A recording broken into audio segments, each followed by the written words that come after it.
आयशा अपने कमरे में जमीन पर बैठी थी।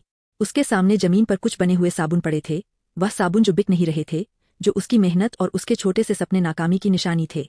वह उन साबुनों को गौर से देख रही थी। हाथ में पकड़ा अधूरा साबुन उसकी टूटती हुई हिम्मत की तरह था। रात की खामोशी में उसके चेहरे पर हार मान लेने के भाव साफ नजर आ रहे थे।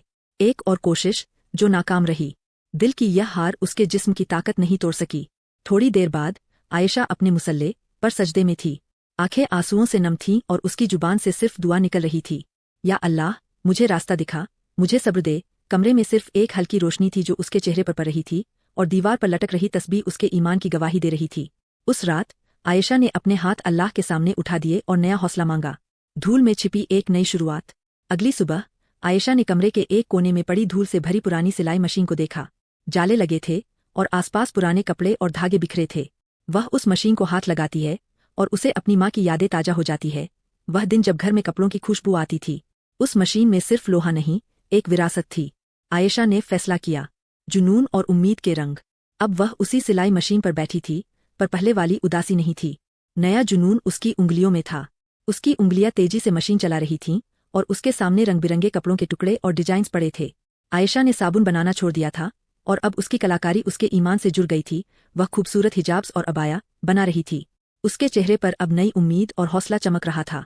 कुछ ही दिनों में आयशा ने अपने बनाए हुए कुछ सबसे खूबसूरत हिजाब्स को बड़ी सफाई से अरेंज किया। हर पीस पर उसकी मेहनत और परफेक्शन दिख रही थी।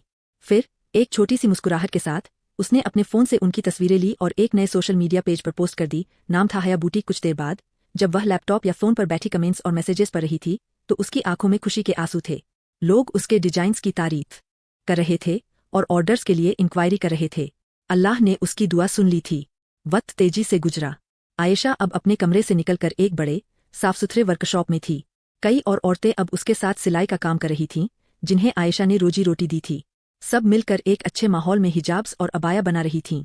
आयशा न सिर्फ उन्हें काम सिखाती थी, बल्कि उन्हें नमाज पढ़ने के लिए ब्रेक भी दिलवाती थी, ताकि काम के साथ साथ उनका ईमान भी मजबूत रहे।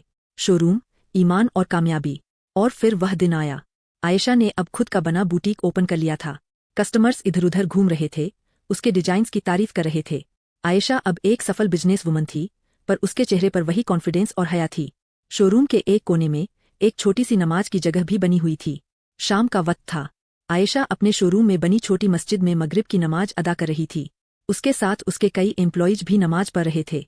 उसका चेहरा सुकून और शुक्र से चमक रहा था। साबुन की नाकामी से शुरू हुआ सफर आज एक कामयाब बिजनेस की शक्ल ले चुका था, जहां आयशा ने सिर्फ पैसे नहीं कमाए, बल्कि अपने ईमान और आदर्शों पर कायम रहकर दुनिया को दिखाया कि हौसला और हया दोनों साथ साथ चल सकते हैं।